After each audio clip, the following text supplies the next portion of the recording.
Alright, so first things first, I want to finish this fender today. This is the right-hand fender. This is original to the car, and it was not in terrible shape considering the other fender that's on the car. There was rust at the bottom, so I cut it out, put in a piece of sheet metal. I also welded a new nut at the bottom because the bolt was broke off in it, or the fender, one of the attaching places. Anyway, the top of the fender had some rust through the top here, and I didn't have the money to buy a headlight cap. They do sell them reproduction. You can buy the top edge of the fender and you know, buy the patch panel and you can put it in correctly. I didn't want to spend the money. I want to say they're around $100 or something. So what I had here was some cab corners. I have a left and right here that a friend of mine, Bob, gave me several years ago. And these are 47 to like early 55 first series trucks. Yeah, Chevy, GMC, whatever. Anyway, this has been on the shelf, and I don't have one of them trucks. So when he gave these to me, he told me that I could use them for sheet metal, you know, use them for whatever. He didn't care. He was moving. He just wanted them out of the, he didn't want to have to mess with them. So what I ended up doing was, when I cut the top of the headlight out, the rust out right here, I laid this piece of cardboard down in the cutout, and I used a fine tip Sharpie and I traced it on that cardboard, and then I cut it out with scissors, and that was my contour gauge. So I ended up placing this on there on this patch panel until I found a spot which was exactly right there, the middle of it, where I cut it out. That was exactly the shape I needed. Now these fenders have two compound curves. You got one going this way and you got one going this way, and that's the same way with that cab corner. So I used it because it was here, it was free, didn't cost me anything. It wouldn't have done me any good. I had one buddy of mine that was here and he was like, you should have put those on Marketplace because somebody would have needed those, and then you could have bought the cap. Well, I'd have probably got 50 bucks out of those at most off Marketplace. I'd have still had to put 50 bucks with those and wait on them to come in. So why not use metal that I already have here? So some people don't get budget. When you say budget, it's budget. You know what I mean?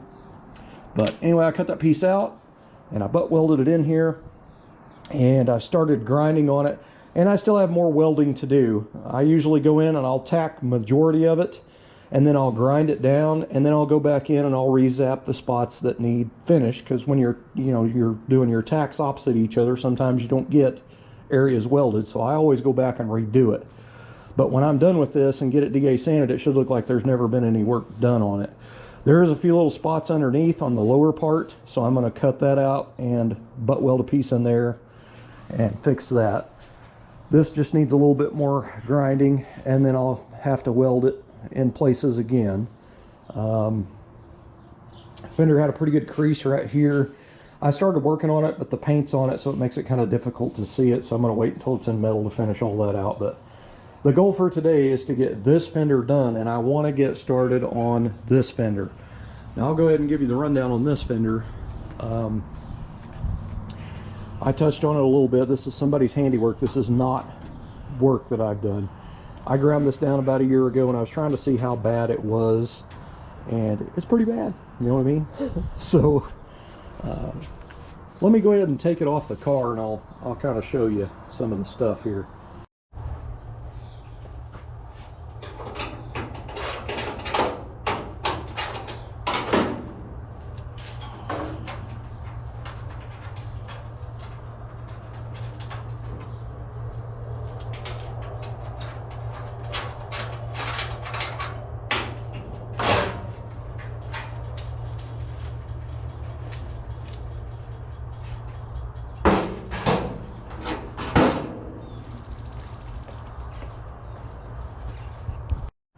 All right, now that I've got it off here, so you guys have seen in some of the, I think the last update video, you've seen the top of that, but now here's a good view of the bottom of it. You can see the pop rivets, all the filler. They use galvanized metal here. There's also some sheet metal in here.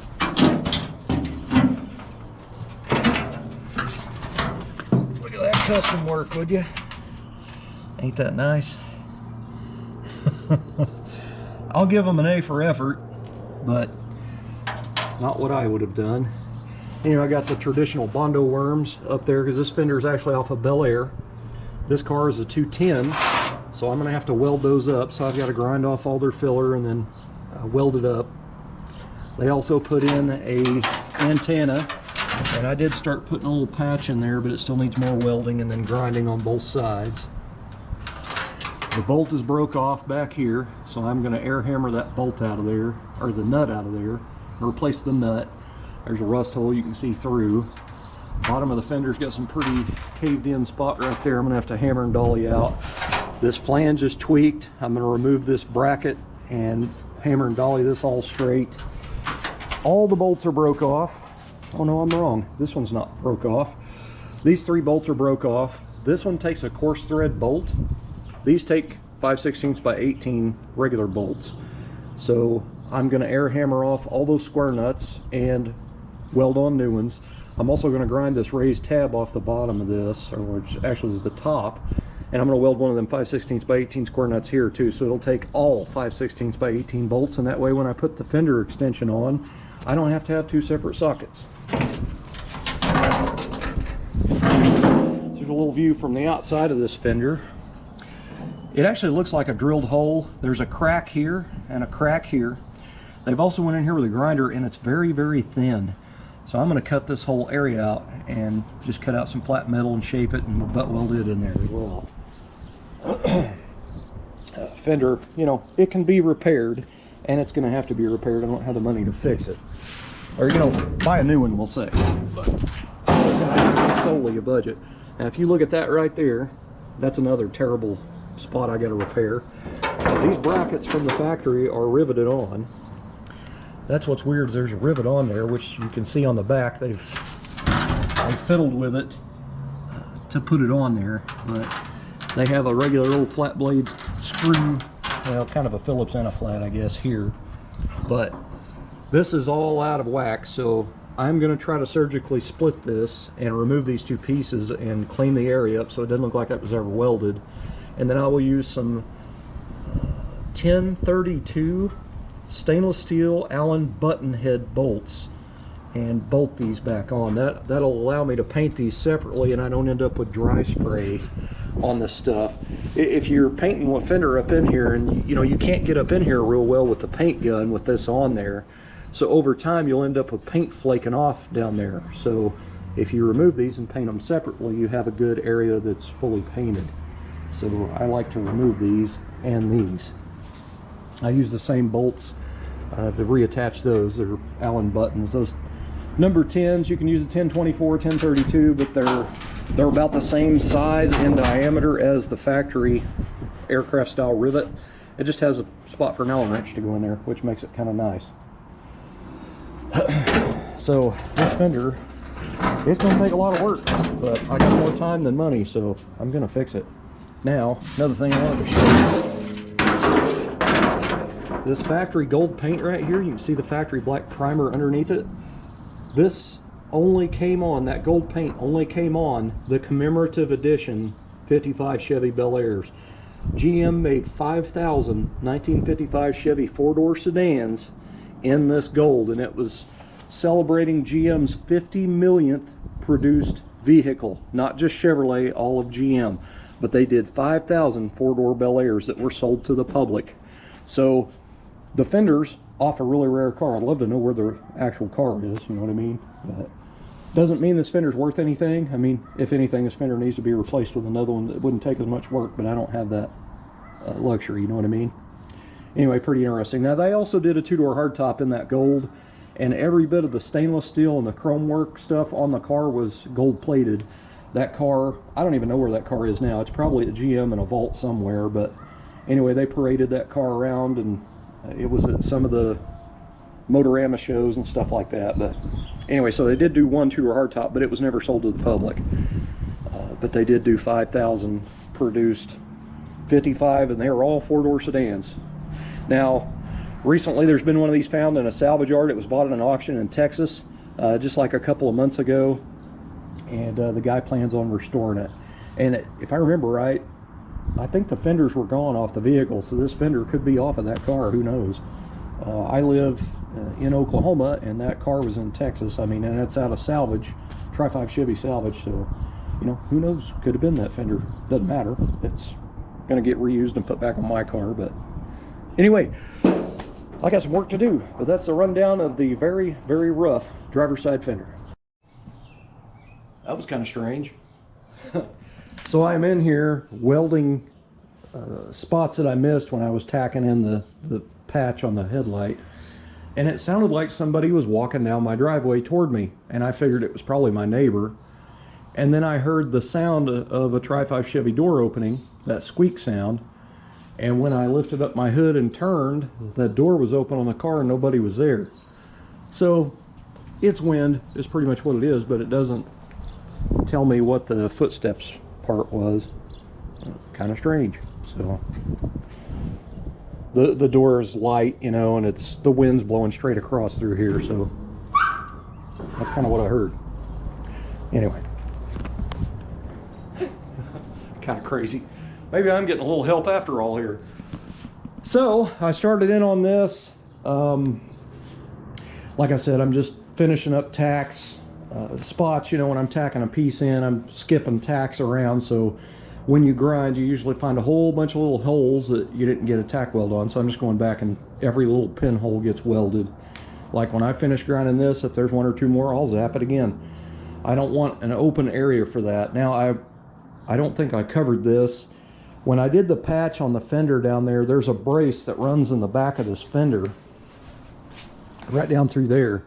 So when I had that hole cut out, I took a whole bunch of POR 15 and poured it. I had the fender upside down and I poured it down in that brace. Not a ton of it, but just a little bit.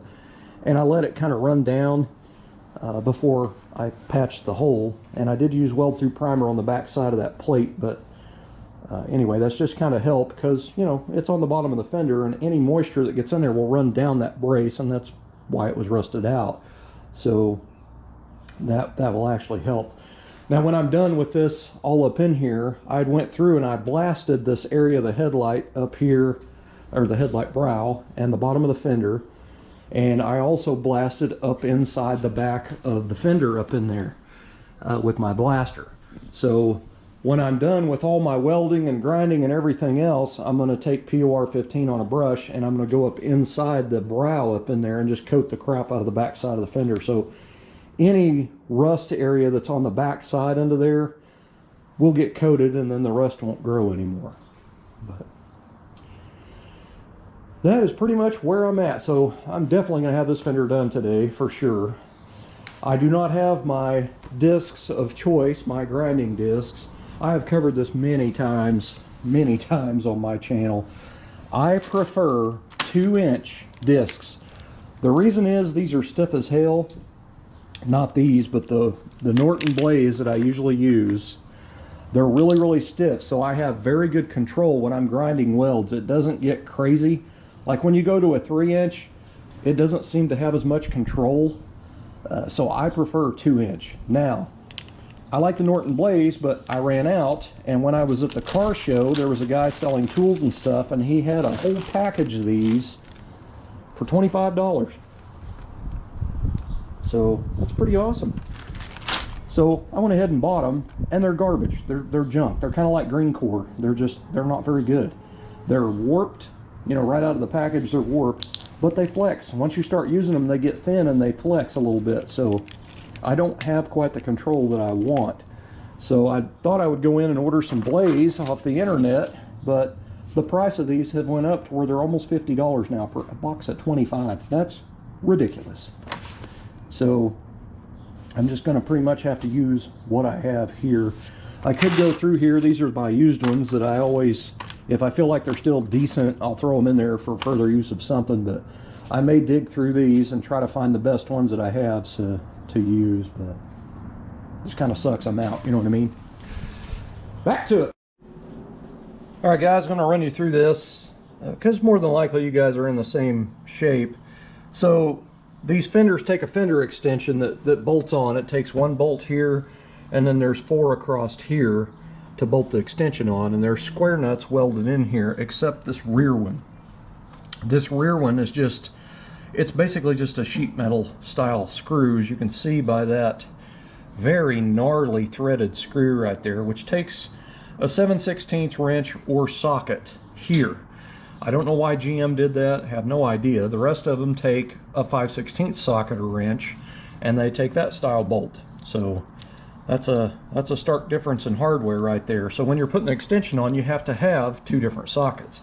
So what I did was I ground the raised part of the metal, because it's a, you know, really coarse, so that metal's kind of pulled up a little bit. So I ground it down smooth, and then I welded a 5/16 by 18 square nut on here, and I had a bolt broke off in this one, so I just air hammered that out of there. If you use an air hammer with a sharp bit, just get in there and hit it and pull up, it'll just knock it right out of there, instead of trying to extract a rusty old crappy bolt.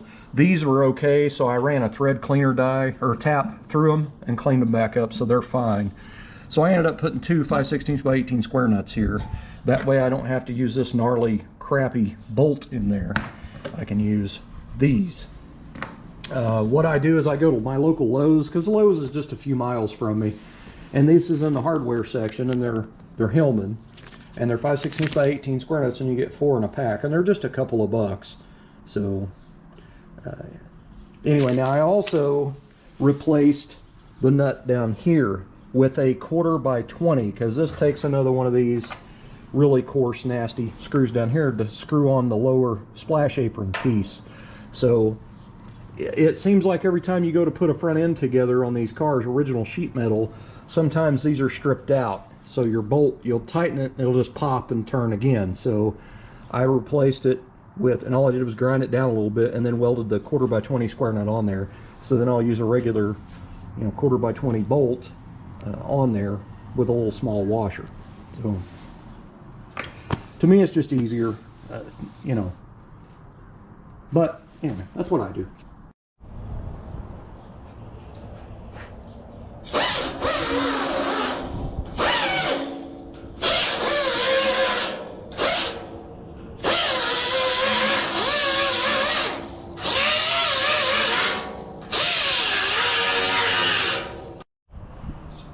Alright, so I've got it ground kind of good.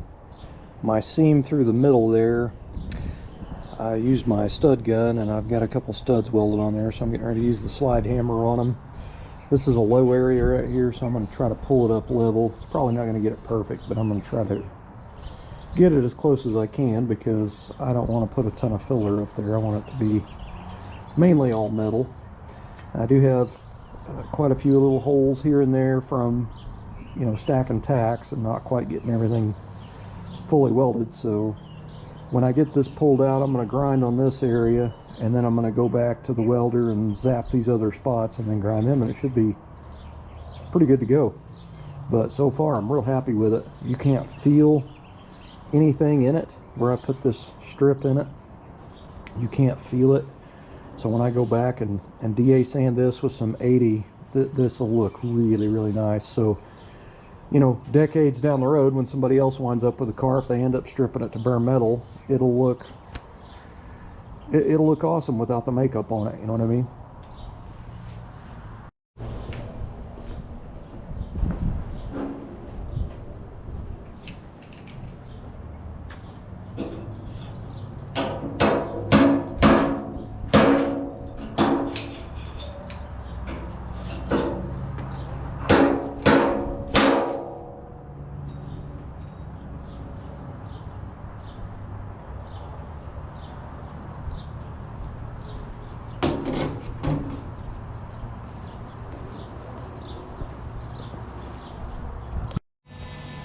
I cut out a strip here because I had a lot of rust holes in this one spot.